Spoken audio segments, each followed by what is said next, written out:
ബാപ്പാന്റെ കൂടെ ആശുപത്രിയിലെ ഒരു മാസം നിന്നിട്ടേ തിരിച്ചു വന്ന ആ സുഹൃത്ത് പറഞ്ഞെന്തറിയോ, ഒരു മാസമായി നിസ്കരിച്ചിട്ട്. ആശുപത്രിയിലല്ലേ, എങ്ങനെ നിസ്കരിക്കുക, എവിടെ നിസ്കരിക്കാൻ സൗകര്യം, അതുകൊണ്ട് നിസ്കരിച്ചിട്ട് ഒരു മാസമായി.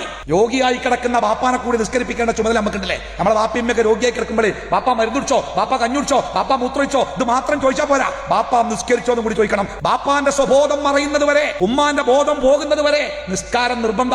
അതുകൊണ്ട് ബാക്കിയൊക്കെ ചോദിക്കുന്ന കൂട്ടത്തിൽ സ്നേഹമുള്ള മക്കള് ഈ ചോദ്യം കൂടി ചേർത്ത് ചോദിക്കണം. ഏത് ചോദ്യം? ബാപ്പ ബാങ്ക് കൊടുത്തു കേട്ടോ, നമുക്ക് നിസ്കരിക്കല്ലേ, അതിനൊന്നും ഉണ്ടാക്കിയിട്ടില്ലല്ലോ, ഒന്നുണ്ടാക്കാൻ വെച്ചെങ്കിൽ വേണ്ട, നിങ്ങൾ തൈമം ചെയ്ത് കൊടുത്തേ. ഞാൻ അതിനും വെച്ചെങ്കിലോ വേണ്ട, നിസ്കരിച്ചാൽ മതി. നിസ്കരിക്കുക, അതിന് കയ്യും കാലം അനങ്ങൂലെങ്കിലോ വേണ്ട, മനസ്സിൽ നിസ്കരിക്കാൻ മതി.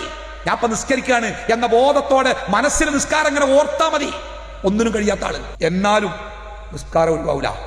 നമസ്കാരത്തിന്റെ കാര്യത്തിൽ നമ്മുടെ തലമുറ ഭയങ്കര അലംഭാവം കാണിക്കുന്നുണ്ട്.